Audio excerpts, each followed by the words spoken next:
Hey YouTube, here's a view of my 100-gallon tank that I'm starting up. As you can see, it's pretty much white right now. I have the blue LEDs off right now because it just throws off the camera a lot. I'm gonna show you. I'm gonna first go to these Life Rock that I purchased from Life Rock and Reef, and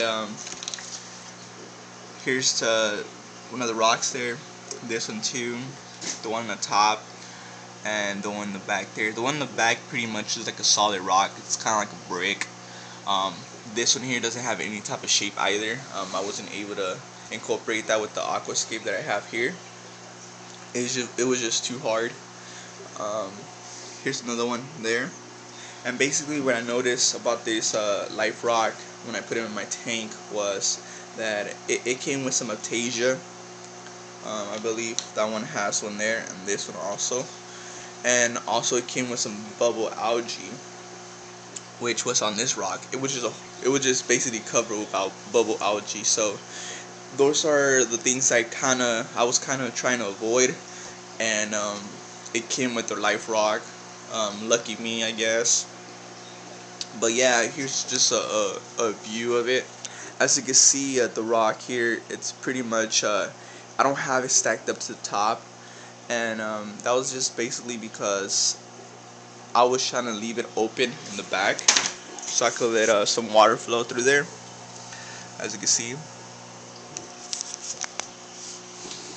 And yeah, the thing about this tank is it's not really it's not big from the front to the back. It's pretty much narrow, so it was pretty hard working with this tank. But yeah, I think this is pretty much the final aquascape that I'm gonna do in this tank. This rock here, I just have it on the top just to seed the rest of the rocks. I don't know if I mentioned about it in the last video, but this rock, all this right here, I have some more outside. All that was just full of life, and I ended up killing it because, I ended up drying it because I noticed this type of starfish, or sea stars, whatever you want to call it. That right there, I wasn't sure if those eat corals or not, so I ended up just drying everything out. The guy had a whole bunch in this tank, and I was pretty much scared that I was gonna start up, invest so much money and time into this tank, and those starfishes were gonna end up eating my corals. So I ended up drying every rock out, and ended up purchasing these rocks here, which I kind of regret. I have this tank here. I could have just easily took some of these rocks out and seeded it with that, and it would have cost me zero money. So I would have invested that money that I spent on these rocks into maybe some pumps, some J-Bow pumps, the wave makers.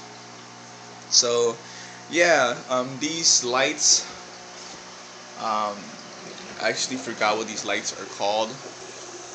You can find them on eBay, and all this setup basically came with the fish tank.